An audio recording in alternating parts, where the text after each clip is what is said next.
But I think that's a really tricky thing when you're in high school of thinking like, oh, like I'll just make it work until we graduate, and then like we can separate and go live our own lives. Hey, I'm Nethersole, and today I'm going to be breaking down the lyrics to my song Silver Linings. The other day I put a poll on my story asking which of the songs from the Hindsight EP you would like a lyric breakdown for, and Silver Linings won by pretty much 50%, which was kind of validating for me because I think that Silver Linings has some of my favourite lyrics that I've ever written, so today we're going to break it down. This whole EP is about different endings, whether it's about me coming to the end of my 20s or me coming to the end of my life, but this song in particular, Silver Linings, is about the slow process of a friendship coming to an end. So out of the 3 songs, this is the song that I started writing the longest ago, and it actually took the longest to finalise in terms of the songwriting. Silver linings, but this is black and white. Tried to paint a different picture with your true colours in my sight. Silver linings, but this is black and white. Throw your arms around me in the middle of a silent fight. I initially wrote the first few lines of this song when I was on the way back from this party where a friend had been really acting out and just acting differently, and it felt like I'd accidentally seen their true colours and a different side to them that I had never seen, and it was kind of the start of the end. The next day on the way home from the party I wrote some notes in my phone about how I was feeling, and that slowly developed into this song, Silver Linings. For me, the hardest part of this song to crack was the opening line. I went through so many different revisions, and I remember sitting with my notes app open on my phone just trying out all these different combinations. I felt like I didn't want it to be too corny, or you know, I didn't want it to feel like too much of a joke or a play on words. I wanted it to feel very real and very grounded, and I felt like that's where I kind of got to when I cracked this opening line. Just like a moods, what goes up must come down.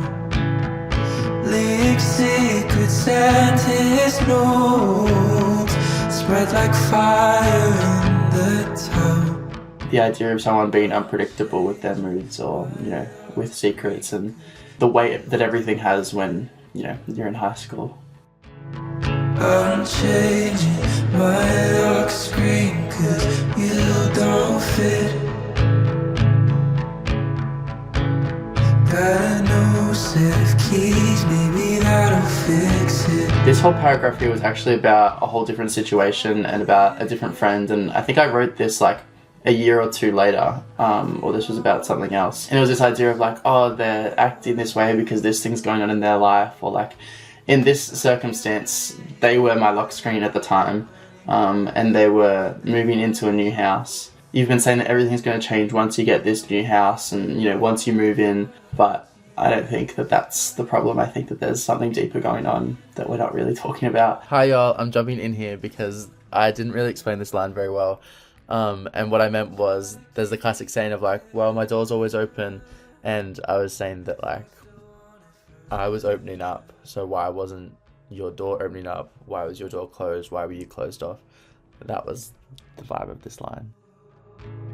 I can't believe you wake up when it gets dark. The fight is over before you even knew there was one. You don't deserve what you don't respect. Not playing victims 'cause no one gained from what we left. I love this paragraph. The first line in this of, I can't believe you wake up when it gets dark, was a text message that, I don't know if Robert sent it to me or I sent it to my friend Robert, but something about the idea of, oh my god, I can't believe you just woke up and like it's dark outside already, or something like that. But the idea of waking up when it's dark, or showing up to the party when it's already over, this idea of you might show up but not when it matters, that's what this idea of waking up when it gets dark was about. The fight is over before you even knew there was one. There's been a fight going on, but you didn't even care about this dynamic or this friendship enough to even know that there's something going on. This next line is actually a reference to Lucy Dacus's Night Shift. You've got a 9 to 5, so I'll take the night shift. This was a song that I had on repeat when I was writing the song, and later on I decided to include this line as a little homage and a little reference to that song, which is so beautifully written. You don't deserve what you don't respect.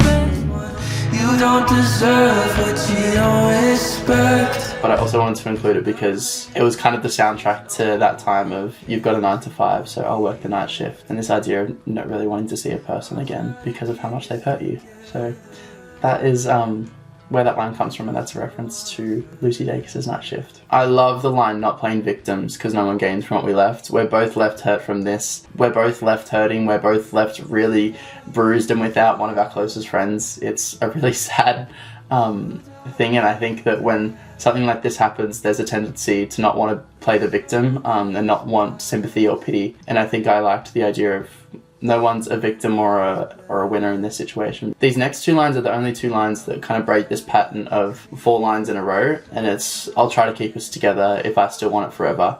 And I think there's a sort of shortness to these 2 lines that makes it feel very final and makes it feel like you're almost giving up hope and you're running out of things to say because you're slowly starting to fade out of their life. So I'm pretty sure it came from a conversation I'd had with a friend of like, I'm gonna try my best to sort this out and to work this friendship out, but I'm not gonna do that if it's not something that I see, you know, continuing on for the rest of my life. Like if I think that we're only gonna be friends until we leave high school, then I don't think I wanna continue this. But I think that's a really tricky thing when you're in high school of thinking like, oh, like I'll just make it work until we graduate, and then like we can separate and go live our own lives. And then to finish out the song, we have this big paragraph. The sky is dark, too dark to dare. The storm has passed, the storm has bled. This last paragraph I don't think anyone has picked up is a reference to the 1971 film The Trojan Women.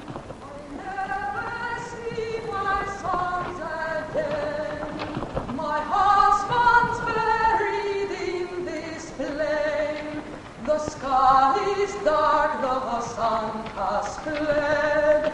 The stones are cracked, the grass has bled. Because in year 12, when this was all happening, we were studying Women of Troy, and there was this part about the sky is dark to dead, and this is like sung by the chorus of women as they're enduring like incredible suffering. And I was kind of conflating the pain and the suffering that they were feeling for losing the people they love to losing my friend at the time. And it's kind of all about their inevitable fate and their impending doom. And that's where this kind of song fell into when it came to like the concept of hindsight bias of like, this is inevitable, like I knew that would happen, and eventually I knew that this dynamic between us was not sustainable.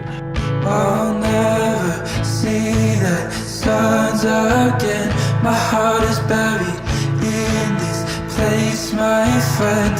The sky is dark to dead.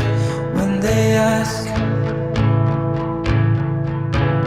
you're just someone I met. That last line, the when they ask, you're just someone I met, that was a line that I wrote and I thought, damn, that is just so mean, so cold. Of like 15, 20 years from now, when we see each other in the street, will I tell the person that I'm with that like, that used to be my best friend, or that used to be someone I was really close with? I say, oh my god, this is my friend. Or will I be like, oh, I know that person. I think that was a really sad way to end it. And I was on a phone call with Dean from Q News today, like the magazine, and he was saying that the way that I end songs is like on this EP is really, really strong. And when he said that, I thought about this line of when they ask, you're just someone I met, because it just feels so brutal. And the song kind of goes from trying to convince yourself not to defend this person and make excuses for them to just completely reducing them to someone that you've met pretty much as a stranger. I thought that was really, really brutal. I hope that you liked this chill kind of breakdown of the lyrics of the song.